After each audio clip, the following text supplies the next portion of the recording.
रास्ते के बाहर मिली थी कल रात को। सुना है कुछ हुआ है इसके साथ।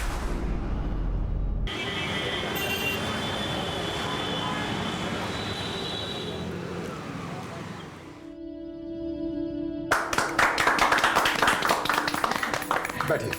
तारा, सबका मुंह मीठा कराओ। हाँ हाँ। तो समझिए शादी की तारीख कब तक निकलेगी? देखते हैं पंडित जी से मिलके शादी की कौन सी तारीख निकलती है। वैसे भी हमारे मनोज को बहुत जल्दी शादी करनी है। मैं रखती हूँ ना मम्मी, मैं दूंगी।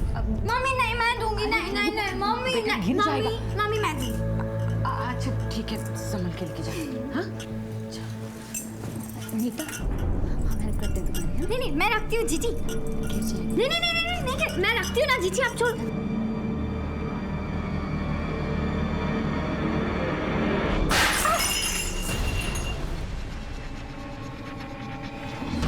तो ठीक है ना बच्चे की?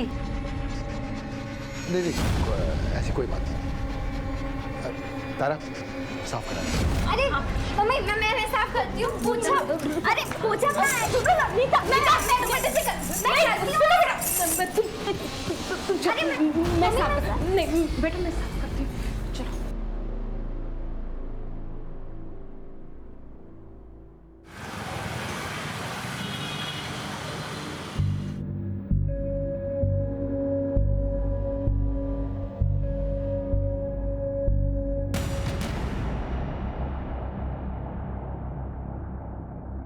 कंट्रोल कर इसे, इसके चलते एग्जाम खराब हो रहे हैं तेरे। एक बात याद रख, सपने पूरे करने हो ना, जिद पकड़नी पड़ती है। लेकिन मैंने इंजीनियरिंग तो कर ली है ना पापा। इस प्रॉब्लम के साथ मेरे से आईएएस नहीं होगा। और पापा वैसे भी क्या जरूरत है आईएएस बनने की? जरूरत है क्योंकि इसमें रुतबा है, पावर है, सम्मान है, सबसे ऊपर मेरा सपना है। कब आ रहे हैं तेरे मेंस के रिजल्ट्स? परसों।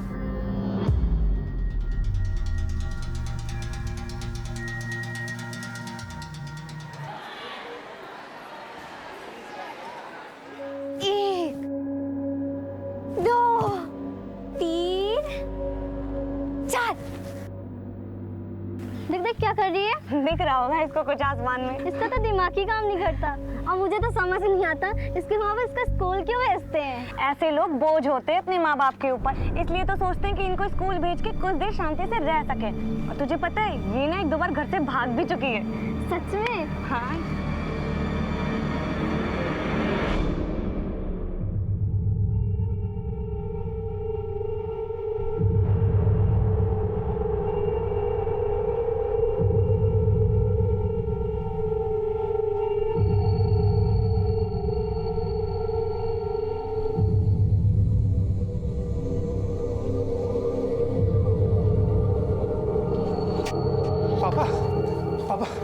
पापा नीता वहां भी नहीं मिली। मार्केट में देखा? हर जगह देखा पापा। क्या नीता वहां भी नहीं पहुंची? पापा हमने हर किसी को फोन कर लिया, नीता कहीं भी नहीं पहुंची है। चली गई होगी मेरी बच्ची। तूने उसे गली के चौराहे तक देखा? माँ मैं हर जगह देख कर रहा हूँ, नीता कहीं भी नहीं है। तुम भी कमाल करती हो, चौराहे तक आएगी तो घर पे नहीं आएगी। अनिल, तुझे कितनी बार समझाया उसे स्कूल से अकेले मत आने दिया कर। पापा मैं गया था स्कूल, लेकिन नीता वहां पर भी नहीं। माँ आप क्यों परेशान हो रही हो? पिछले साल भी तो उसने यही किया था, 2 बार चली गई थी घर से। इस बार भी किसी बस में चढ़ गई होगी। आ जाएगी वापस वो। कैसे आ जाएगी वो? हाँ कैसे आ जाएगी? माँ उसके दिमाग की हालत ठीक नहीं है। वो सिर्फ दिखने में 18 साल की, लेकिन उसका दिमाग एकदम बच्चे जैसा है और उसे दुनिया की भी कोई समझ नहीं है। मेरा दिल बहुत घबरा रहा है। आप ढूंढिए ना उसे, कहाँ है मेरी बच्ची? ढूंढिए ना मेरी बच्ची। फिक्र मत कर, मैं कुछ करता हूँ। फिर से नाम नहीं आया, इसका मतलब तो यही हुआ ना कि तू फिर से फेल हो गई। पापा मैंने पूरी तैयारी की थी। क्या खाक तैयारी की थी? आखिरी अटेम्प्ट बचा है, ठीक से तैयारी करो, तुम्हें आईएएस बनना है बस। लेकिन पापा इस हालत में मुझसे नहीं होगा पापा। पापा मेंस में बहुत लिखना पड़ता है, मुझसे सच में नहीं होगा। अरे सब दिमाग में है तेरे। अभी हिल रहा है हाथ, हिल रहा है अभी। इसका इलाज भी है मेरे पास।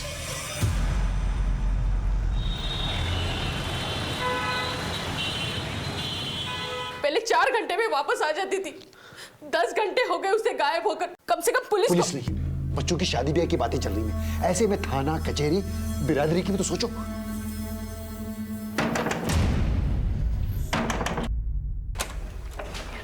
जी ये आपकी बेटी है? नीता कहाँ गई थी बेटा? कहाँ गई थी तुम? शुक्रिया। चाय पानी कुछ लेंगे आप? नहीं, आपकी बेटी को संभाल के रखिए आप। बहुत बहुत धन्यवाद आप लोगों का। तुम लेट जाओ, हम तुम्हारे लिए पानी लाते हैं और दवा भी ले आएंगे, तो तुम्हें दर्द नहीं होगा।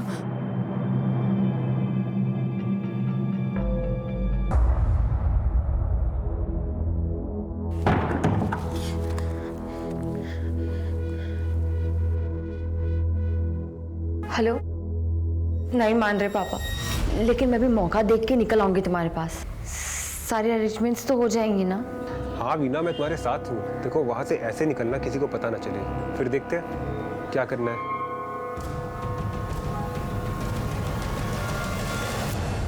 गुरु माता की, गुरु माता की, गुरु माता की, गुरु माता की, गुरु माता की, गुरु माता की, गुरु माता की, गुरु माता की।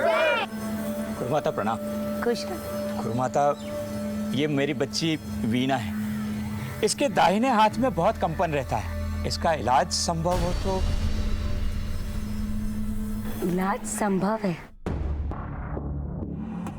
बस उसके लिए इस बच्ची को हमारे आश्रम में ही रुकना होगा। इन सब बच्चियों की तरह ये सब बच्चियां भी कोई ना कोई परेशानी लेकर आई थी। आज सब स्वस्थ हैं, सब खुश हैं। माताजी, वीना को कितने दिन रुकना होगा? 8 से 10 दिन। पापा, मैं इतने दिन नहीं रहूंगी। चुप, एकदम चुप। माताजी रहेगी, आप जैसा कहेंगी बिल्कुल होगा। देखो बेटा, 8-10 दिन की तो बात है, मैं आता जाता रहूंगा। पापा, मुझे नहीं होगा। बेटा घबराओ मत, और फिर इस आश्रम में तुम अकेली तो नहीं हो, ये सब आपके साथ है।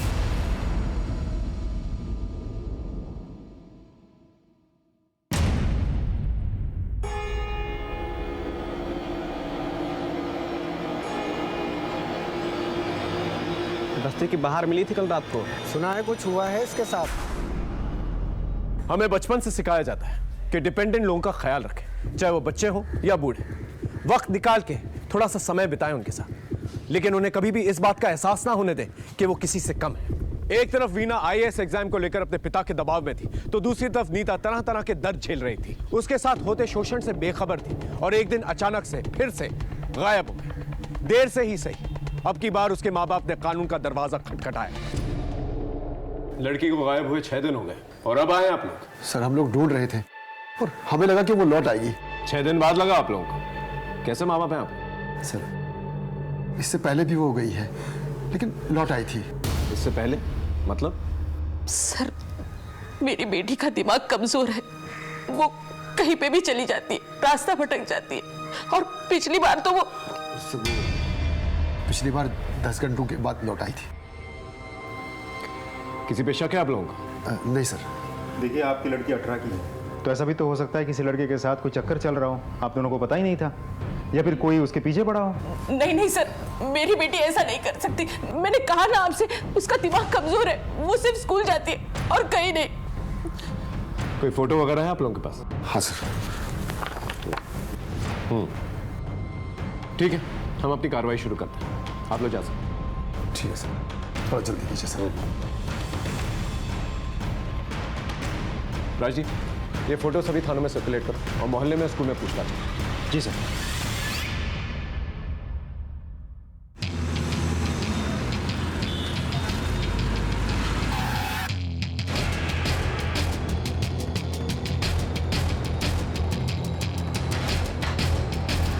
साहब, रघुराम आदमी सीधा है, लेकिन कर्ज के नीचे दबा हुआ है, और अभी कुछ दिन पहले उसका बाबू के साथ झगड़ा भी हुआ था। ओ सिंह साहब, बहुत घुमा रहे हो। 6 महीने के लिए कह के लिया था कर्जा, 1 साल से ऊपर हो गया है। इरादा क्या है? भाई अभी थोड़ा परेशानी में उलझा हूँ। दिवाली का बोनस आ जाएगा ना, तुम्हारा सारा कर्जा उतार दूंगा। अरे क्या होली क्या दिवाली, निकालो मेरा पैसा वरना क्या? हाँ? अरे कर्जा लिया है, कोई बिक नहीं गया तुम्हारे हाथों। अब जब पैसे होंगे ना तब चुका देंगे। और ऐसे बार बार रास्ता रोके परेशान मत किया करो। मैं दिखवा कहीं ले, और एक पाई भी नहीं छोड़ेगी, याद रखना। ये बाबू सीधा आदमी नहीं है साहब, अक्सर किसी से वो लग जाता है। पैसा तो बहुत कमाता है, लेकिन सारा पैसा लड़कियों पे उड़ा देता है। और साहब वो बबलू विकास तो मौका ढूंढते रहते थे। अबे स्कूल में क्या लड़की दिखी यार, उसका पीछा गया, नंबर भी दे। ऊपर से सुनने में आया था कि कुछ दिन पहले उस लड़की नीता के साथ रेप भी हुआ था।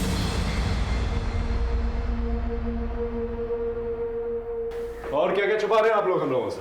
नहीं नहीं सर, हम कुछ भी नहीं छुपा रहे, सब कुछ तो बता दिया हमने आपको। देखिए झूठ मत बोलिए, हमें इन्फॉर्मेशन मिली है कि पिछले हफ्ते आपकी बेटी के साथ जबरदस्ती की गई।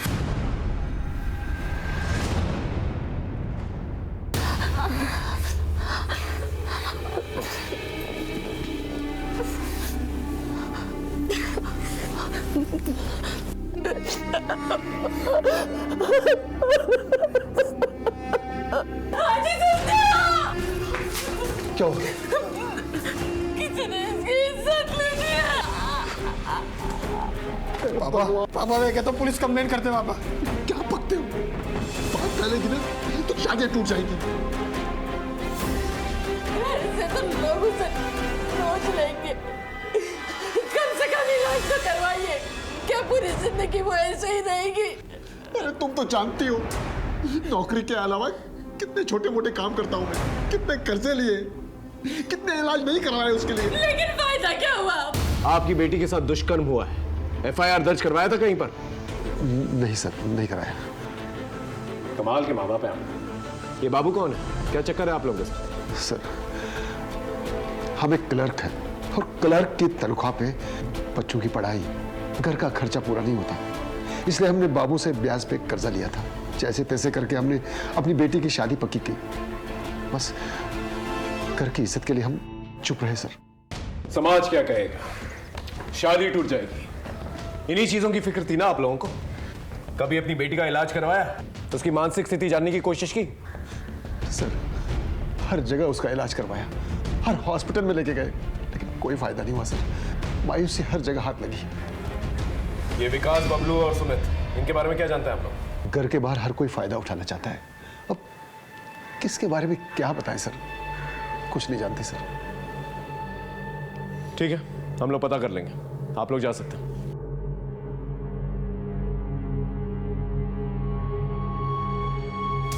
राजदीप साहब, ये बबलू, विकास, सुमित और बाबू को उठा के लेंगे सब। क्या क्या मतलब क्या है आपका कि वो वहां नहीं है? अरे 7 दिन पहले मैंने अपनी बेटी का दाखिला करवाया वहां, और अब आप कह रहे हैं कि वो वहां नहीं है? अरे वो यहां नहीं आई और उसका कोई फोन भी नहीं आया।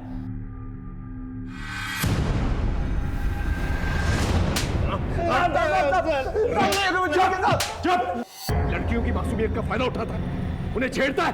हाँ? हाँ? बोल बोल नीता का बोल। हाँ? हाँ? सर हम उसे मजे लेने के लिए परेशान करते थे सर, हमने कुछ नहीं किया सर। कुछ नहीं किया? नहीं सर, हमने कुछ नहीं किया। अच्छी तरह से खातिरदारी करो इन लोगों की। देख तेरा रिकॉर्ड बहुत खराब है बाबू, सच सच बता। बाप को कर्ज देता है, बाद में बेटी से वसूलता है। सीधे सीधे बता दे नीता का है, बोल। मैं मानता हूँ कि मेरा झगड़ा हुआ था रघुराम जी से, वो थे कि मेरा पैसा लौटाने का नाम ही नहीं ले रहे थे साहब। अब पैसा अटक गया था, मेरा घर परिवार कैसे चलता साहब? घर या याशी का अड्डा, तेरा पूरा कच्चा चिट्ठा है हमारे पास, समझ में आया? सच बोल। साहब मैं मानता हूँ कि मेरा उससे झगड़ा हुआ था, लेकिन इन सब में मेरा लेना देना नहीं है साहब, मैं सच बोल रहा हूँ साहब। सर मैंने खुद एडमिशन करवाया था अपनी बेटी का, अब वो कह रहे हैं कि बिना बताए वो वहां से कहीं चली गई। सर मैंने तो उसका मोबाइल भी अपने घर पे रख लिया था सर। आश्रम का नाम क्या बताया आपने? तत्व आश्रम बसंतपुर।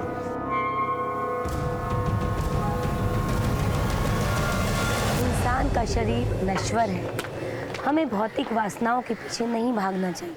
गुरु माता जी आपसे बात करनी है। जी हाँ, बच्ची का इलाज चल रहा था, पर पता नहीं क्यों वो बीच में ही छोड़कर चली गई। कोई तकलीफ थी उसे? I mean, बीच में ही इलाज छोड़कर चली गई, कोई ना कोई वजह तो होगी। नहीं नहीं इंस्पेक्टर साहब, आप गलत समझ रहे हैं। हमारा ये आश्रम एक सात्विक स्थान है। यहाँ पर मन और शरीर दोनों की उत्तेजना एकदम शांत हो जाती है। लेकिन वीना को तो शांति नहीं मिली माता जी, 7 दिनों में ये जगह छोड़कर चली गई। आपकी बात बिल्कुल सही है इंस्पेक्टर साहब, पर हम इस आश्रम में किसी को बांध कर नहीं रख सकते। और फिर वीना तो बालिग थी, बच्ची तो नहीं थी। और फिर वो आश्रम से बिना बताए कहाँ चली गई, इसकी चिंता तो हम सबको भी है ना। आपके आश्रम में आने जाने का कोई रिकॉर्ड, कोई रजिस्टर मेंटेन करते हैं आप लोग? जी हाँ। बालू जी, नीता ने बाहर जाते वक्त हस्ताक्षर तो किए थे ना? जी माता जी, उन्होंने जाने से पहले हस्ताक्षर किए थे। दिखाओ साहब को। जी माता जी।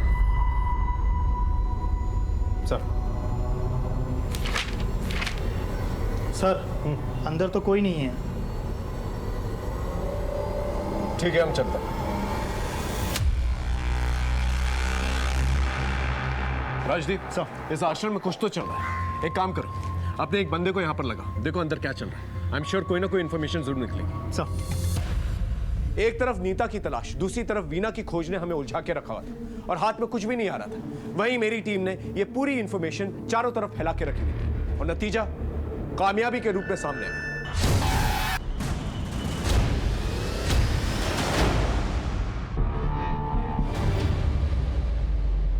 हाँ सर, यही नीता है। 5 दिनों से तो यही थी, पता नहीं कहाँ चली गई। चली गई मतलब किधर चली गई? मालूम नहीं सर, भटक रही थी इधर उधर। कुछ मानसिक प्रॉब्लम था उसे, ज़्यादा किसी से बात भी नहीं करती थी। मेडिकल जांच भी हुआ था उसका, उससे पता चला था कि उसका यौन शोषण हुआ है। हमने यहाँ पे इलाज शुरू कर दिया था। नीता, उसके साथ कोई हादसा हुआ था, जब देखो तब गुमसुम खामोश। फिर हमने उसे अपने थेरेपी सेशन में डाल दिया। तो आज का विषय है वाटर सेविंग, यानी कि पानी की बचत। और आज का लेक्चर सरिता मैडम बताएंगी। वाटर सेविंग ना, ये क्या है? कहाँ बेटा? इधर इधर बालों के बीच में। ओ ये तो सिंदूर है। सिंदूर हमें भी लगाना है। सिंदूर वो लोग लगाते हैं जिनकी शादी हो जाती है। हाँ, हमारी भी हुई है ना शादी। कब? किससे?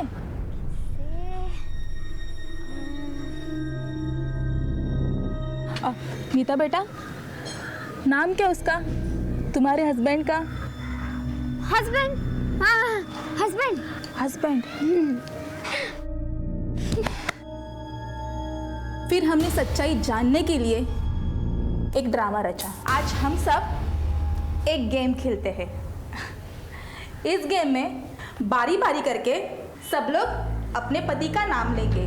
तो शुरुआत करते हैं निशा से। विनोद। अशोक।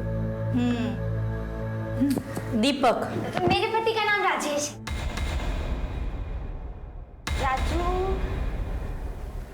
राजेश है, राजेश। राजेश? कोई सरनेम? नहीं, सिर्फ राजेश।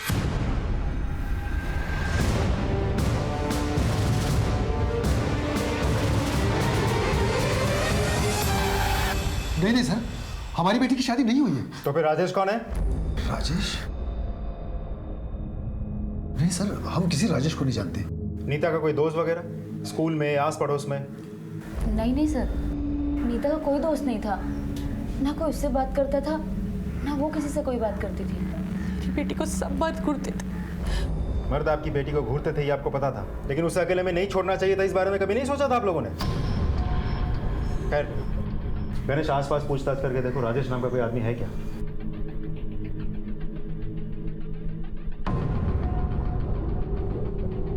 गणेश, इस फैमिली पे नजर रखो और जैसा भी होता है मुझे अपडेट करो।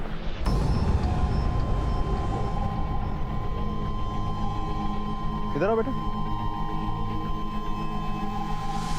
क्या तुम कुछ जानते हो, कुछ कहना चाहते हो? हाँ सर, नीता मेरी दोस्त है, उसने मुझे बताया था। मुझे ना मंगलसूत्र चाहिए। मंगलसूत्र? अरे वो जो टीवी में पहनते हैं ना मम्मी लोग गले में, वो टीवी में की थी ना उसने शादी, मुझे वैसी शादी करनी है। तेरे पास है क्या मंगलसूत्र? हमें ना उसने बोला है कि शादी करने के लिए मंगलसूत्र चाहिए। ए, तू लेके आएगा क्या मंगलसूत्र? बोल ना रोहित, तू कुछ करना प्लीज। मंगलसूत्र? मतलब नीता को शादी के लिए कोई उकसा रहा था और उसे घर से भगाने में कामयाब भी हो गया था, फिर बाद में उसका इस्तेमाल किया होगा और सड़क पर छोड़ दिया होगा। एक काम करो, सभी थानों को अलर्ट करो। नीता जैसी लड़की का कोई भी फायदा उठा सकता है, उसे जल्द से जल्द ढूंढना होगा। और एक काम करो, मोहल्ले में आने जाने वाले रास्तों पे पूछताछ करो। आप एक्सक्यूज मी। हाँ बोलो। अच्छा ठीक। पता नहीं वो एक बात बार बार कहती थी कि किसी आश्रम में उसका इलाज हो रहा है, तत्व आश्रम। तत्व आश्रम? उधर कोई वीना नाम की लड़की उसके रूम में उसके साथ रहती थी।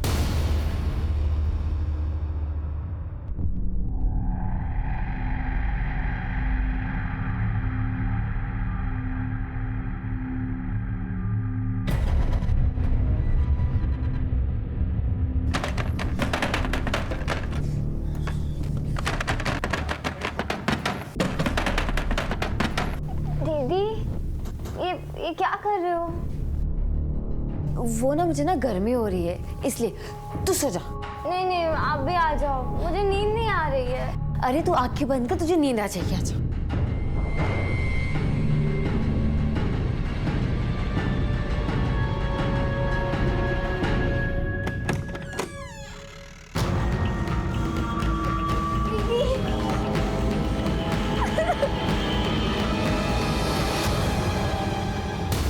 वीना? सर आश्रम तो हम देख चुके हैं, लेकिन नीता का वीना का नाम लेना साफ जाहिर करता है कि ये दोनों लड़कियां एक दूसरे को पहले से ही जानती थी। आश्रम तो इन दोनों के बीच बस एक कॉमन लिंक है। सर ये है वीना की कॉल रिकॉर्ड्स। आश्रम जाने से पहले आखिरी बार उसने इसी नंबर पर बात की थी।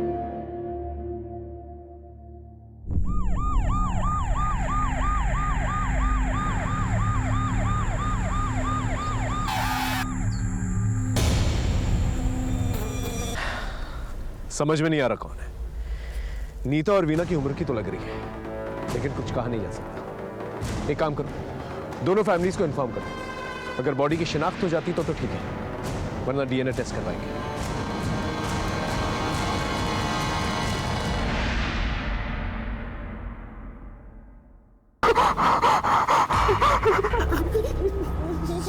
ये मेरी बेटी नीता नहीं है, नहीं है मेरी बेटी।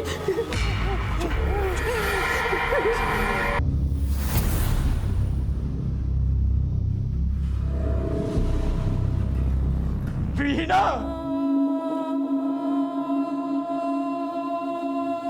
वीना, मुझे माफ कर दे, मेरे इच्छाओं ने तेरी जान ले ली।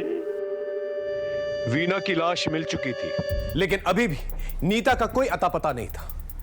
नीता के साथ हुई अनहोनी की दस्तक अभी भी दिमाग के किसी कोने में गूंज रही थी। जब कोई केस चल रहा होता है तो उठते बैठते सिर्फ उसी की धुन सवार होती है, लेकिन कभी कभी केस सुलझते सुलझते और उलझ जाते हैं।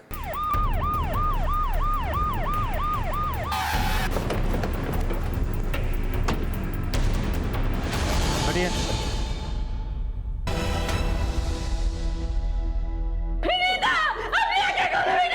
छोड़ के नहीं जा सकती, नहीं जा सकती, मुझे छोड़ के नहीं जा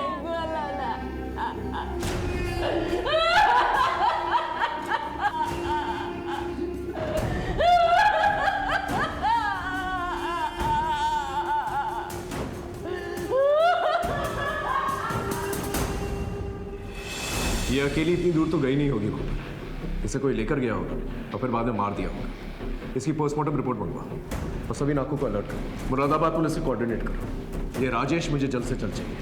उन लड़कों से दोबारा पूछताछ करते हैं। सर, तुम तीनों के अलावा कोई और है जो नीता के पीछे था? हाँ साहब, एक लड़का हमेशा नीता को बचाने के लिए आ जाता था साहब, और हम लोगों को भगा देता था। ओए हेलो, भागो नहीं तो। नाम क्या है उसका?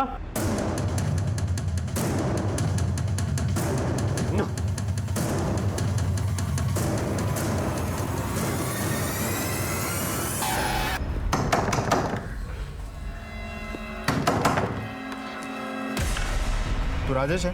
नहीं सर। राजेश मेरा दोस्त है। कहाँ है राजेश? सर वो मुरादाबाद गया है अपने पेरेंट्स के पास। करता क्या है वो? टीके कॉलेज में पढ़ता है, BA फाइनल। मुरादाबाद घर का एड्रेस है तेरे पास? है सर। साथ में फ़ोन नंबर भी देना।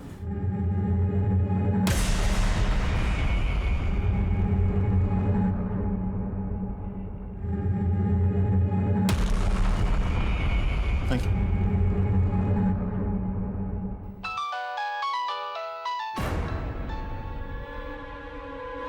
किधर है? मुरादाबाद। उधर से निकल जल्दी, पुलिस तुझे ढूंढ रही है। और अपना मोबाइल बंद कर। और वो लड़की तेरे पास है? नहीं भाई, वो वहाँ है जहाँ पुलिस के फरिश्ते भी नहीं पहुँच सकते। अच्छा चल तू अब फोन रख। सर राजेश मुरादाबाद से फरार है, टीम उसकी खोज में है। आप एक्सक्यूज मी। हाँ बोलो। अच्छा ठीक सर, तो बहुत बड़ी लीड हाथ लगी है।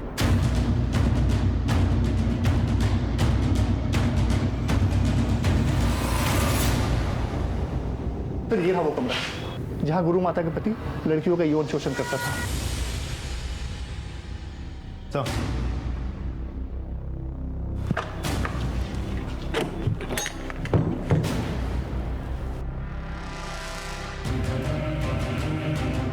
तो ये तो तहखाना है। जी सर, जी सर।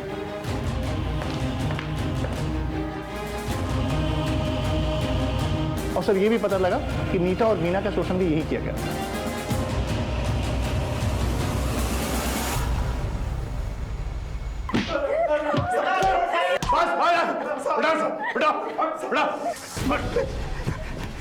नहीं साहब, नहीं साहब, हम बताते लोग अपनी बेटियों को इलाज के नाम पे हमारे आश्रम में छोड़ जाते हैं साहब, और हम इसका भरपूर फायदा उठाते हैं साहब।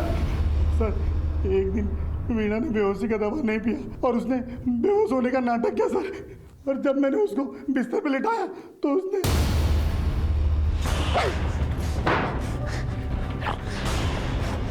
मुझे ना तुम लोगों पर पहले से ही शक था, लेकिन आज यकीन हो गया।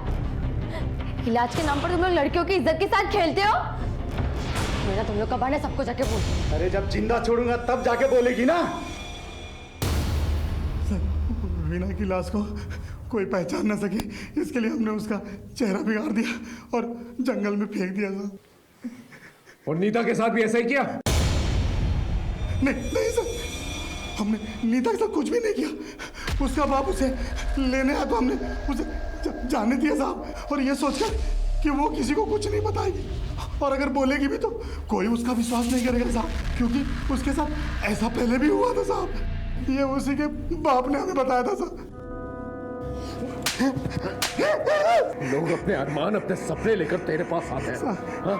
अपनी पूंजी लुटा देते हैं, और तुम लोग इस तरह से विश्वासघात करते हो। फांसी हो जानी चाहिए तुम जैसे लोगों को। नीता की लाश मिल चुकी थी और हमारी टीम दिन रात करके राजेश को ढूंढने में लगी हुई थी। हाँ साहब, ये लड़का और लड़की यहाँ आए थे। कब गए यहाँ से? 3 दिन रुके, फिर यहाँ से निकल गए। पक्का याद है तुम्हें? हाँ साहब, बिल्कुल पक्का। आप CCTV देख सकते हैं।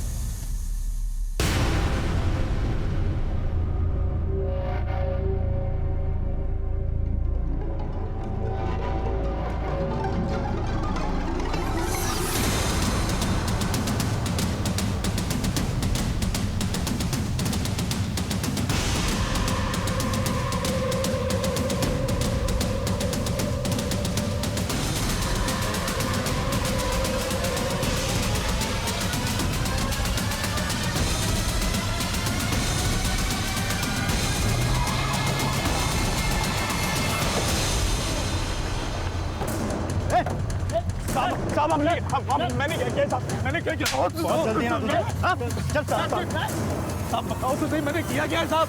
अरे साहब बताओ तो सही। सर मैंने कुछ कहा। तेरा सारा कच्चा चिट्ठा है हमारे पास, इसे सच सच बोल। सर मैं आते जाते देखता था उसे, गली के लड़के छेड़ते थे उसे सर। इसे तूने अपनी शेखी दिखाई, लड़कों को भगाया और अपने काम पे लग गया। नहीं सर, वो मेरी दोस्त बन गई थी सर। दोस्त बन गई थी? क्या उसकी मासूमियत का फायदा उठाया तूने? बोल। सर वो उसके स्कूल से आते जाते समय मैं उससे मिलता था। उसे चॉकलेट और आइसक्रीम बहुत अच्छा लगता था सर, तो वो मेरी अच्छी दोस्त बन गई थी, तो मुझे लगा मैं जो चाहे वो कर सकता हूँ सर। सर मैंने उसका भरोसा जीत लिया था। फिर एक दिन। अरे क्या हुआ नीता, इतनी दुखी क्यों हो? वो ना मैंने टीवी पे देखा। क्या देखा? एक लड़की की शादी हो गई, हमें भी करनी है। क्या? शादी के कपड़े, गहने और वो जो बाल में डालते हैं ना लाल लाल सिंदूर। हाँ, मम्मी भी डालती हैं, वही मुझे भी चाहिए। अरे तो इसमें दिक्कत क्या है, हो जाएगी तुम्हारी भी शादी। सच्ची? मैं करूंगा ना तुमसे शादी।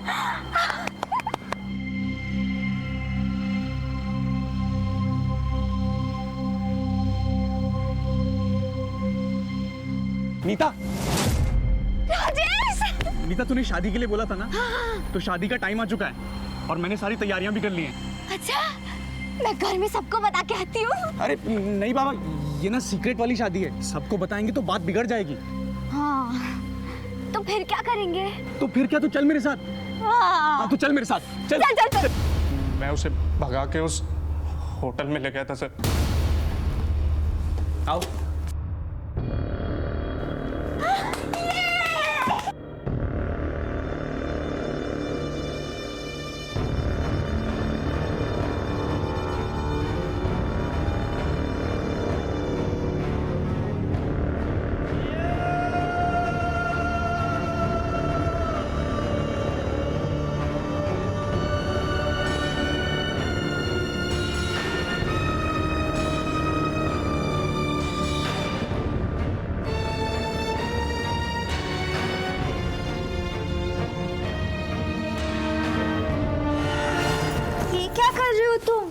अरे शादी के बाद ये सब करना पड़ता है। पर ये तो अच्छा देखो, शादी के बाद लोगों को बेबीज होते हैं ना, छोटे छोटे बेबीज। हाँ। तो तुम्हें भी बेबी चाहिए ना? हाँ। तो बेबी के लिए हमें करना पड़ेगा ना। कब आएगा बेबी? बेबी 1-2 हफ्ते में आ जाएगा। ठीक है, चल।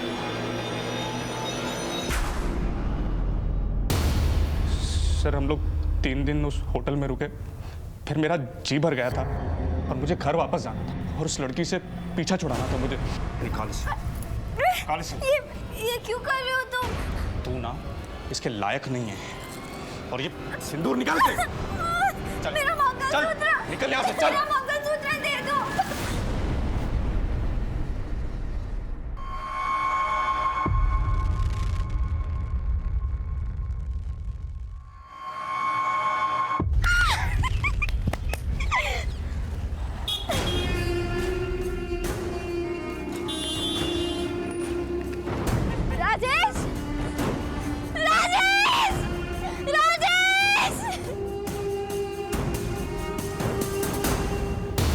कहानी किसको सुना रहा है बे?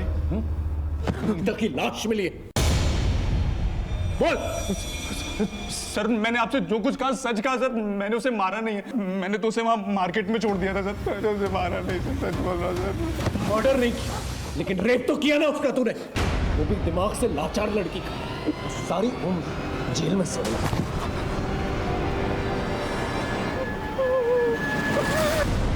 सर अगर इसने नहीं मारा है तो किसने मारा होगा फिर?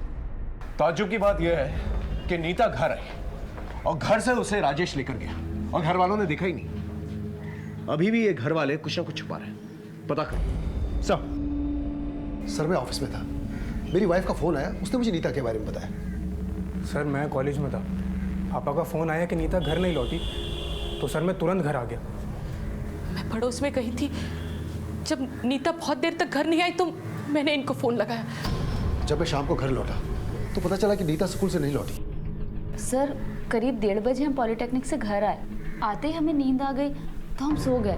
फिर हमें नहीं पता कि नीता घर आई कि नहीं आई। सामने का दरवाज़ा हमने खुला ही छोड़ा था, और वैसे भी सामने का दरवाज़ा तो हम लोग रात में ही लगाते हैं। घर के सभी लोगों के कॉल रिकॉर्ड्स निकलवाओ, और जो लैंडलाइन है उसके भी रिकॉर्ड चाहिए मुझे। Okay sir. दोबारा करेगा? साहब नहीं करूंगा, चोरी करेगा? नहीं करूंगा साहब, लेके जाओ उसे। नहीं करूंगा साहब। सर कॉल रिकॉर्ड्स आ गए हैं, लेकिन इसमें कुछ भी खास नहीं है। लोकेशन भी सब सही है, लेकिन सर चौंका देने वाली बात तो कुछ और ही है।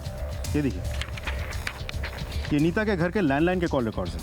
आज से करीब 2 हफ्ते पहले एक नंबर से यहाँ कई बार फ़ोन आए थे। ये उसी एनजीओ का नंबर है जहाँ नीता रह रही थी। और अभी 4 दिन पहले फिर से दोपहर को फ़ोन आया और 2 मिनट बाद हुई। सर इससे ये तो क्लियर हो जाता है कि घर वालों में से किसी को तो ये बात पता थी कि नीता एनजीओ में रह रही थी। 4 दिन पहले, यानी उसी दौरान जब नीता का मर्डर हो ना हो, कातिल कोई घर का ही है। ये नंबर तो यहाँ का ही है, हमारे स्टाफ में से किसी ने नहीं किया, क्योंकि किसी के पास नंबर ही नहीं है। हो सकता है शायद नीता ने किया होगा।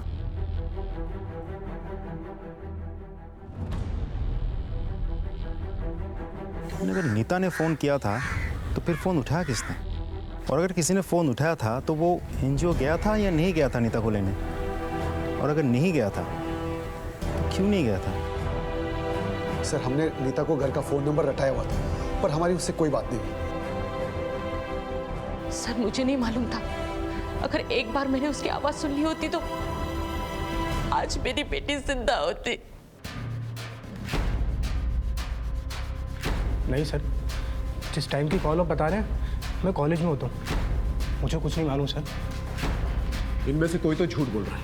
इन सब की कुंडली निकल रहा है। और देखो आपस में रिश्ते कैसे थे इन लोगों के, खास करके नीता के साथ। सर मालिनी के मंगेतर मनोज चौहान के बारे में पता किया। बैंक में पीओ है। सुना है मनोज के घर पे नीता को लेकर काफ़ी टेंशन है। सर सब भी रहा है। सलाम साहब। बोलो साहब, रघुराम सिंह की बेटी मालिनी की शादी मनोज से तय हुई है। ये तो हमें पता है, उसकी सगाई तय होगी। फिर अब मालिनी और मनोज की आपस में बहुत लड़ाई चल रही है। क्यों? सर ये तो मालूम नहीं, लेकिन सर कुछ तो गड़बड़ है। सर मालिनी से बात करें? नहीं, उसके मंगेतर से। सर सब बढ़िया है, कोई दिक्कत नहीं है। इनफैक्ट मैं और मालिनी नहीं भाई, मर्डर इन्वेस्टिगेशन चल रहा है।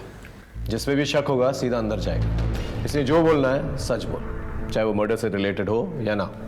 ठीक है, चल बोल। सर एक्चुअली मालिनी से मिलने उसके घर गया था मैं, तो अरे गुदगुदी हो रही। हाँ ठीक है। कैसी हो? एकदम मस्त। और आप? मैं भी बढ़िया हूँ। आज बहुत खुश नजर आ रही हो। सर मालिनी को गलत फहमी हो गई थी कि मेरे और नीता के बीच गलत संबंध है, लेकिन सर ऐसे कुछ भी नहीं था। मालिनी ने मुझसे सगाई तोड़ने तक की धमकी दे दी थी। बुलाओ सर। मनोज बता रहा है कि सगाई टूटेगी कगार पे। एक नंबर का कमीना है वो कैसे? सगाई हमसे हुई थी और संबंध हमारी बहन नीता से बना रखे थे उसने। अच्छा, और ये सब तुम्हें कैसे पता?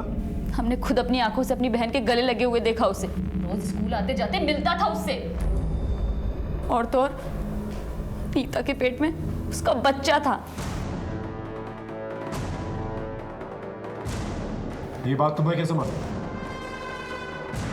बोलो। वो हमें लगा। तुम्हें क्यों लगा? नीता ने खुद हमें कॉल करके सब बताया था। हाँ मनोज, रिंग बहुत अच्छी है।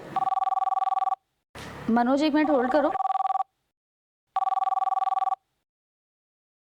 हेलो जीजी, जीजी मैं बोल रही हूँ। नीता, कहाँ हो तुम? जीजी आपको मालूम है मेरी ना शादी हो गई है और मेरे पेट में एक बेबी है। शादी? बच्चा? क्या बकवास कर रही हो? किससे हुई शादी? जीजी वो ना एक सीक्रेट है, मैं आपको घर आके बताऊंगी।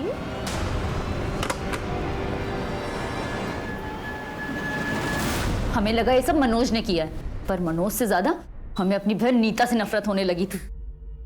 इसीलिए हम घर से निकले और रास्ते में हमें नीता मिल गई। हमसे बहला फुसला के एक सुनसान जगह ले गए। अब आ गई मेरी प्यारी जीजी, मेरी क्यूट जीजी। बस बस, अब घर चलें? चलो। ऑटो से जाएंगे ना? नहीं, हम पैदल जाएंगे। दीदी ये शॉर्टकट है क्या? हाँ ये शॉर्टकट है, बस देखो थोड़ा सा और आगे जाएंगे, आ गया।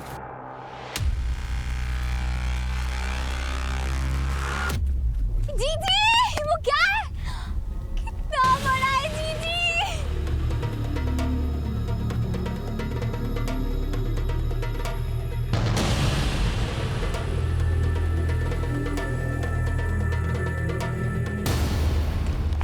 ये रही नीता की पोस्टमार्टम रिपोर्ट। इसके मुताबिक वो मरते वक्त प्रेग्नेंट नहीं थी, बल्कि उसके दिमाग में ये बात राजेश नाम के एक लड़के ने डाली थी, जिसने उसका किडनैप किया और बाद में उसका बलात्कार। तेरी गलत फहमी की वजह से तूने अपनी बहन की जान ले ली। नहीं, आप झूठ बोल रहे हैं। ये सच है। अब सारी जिंदगी जेल में सड़ना।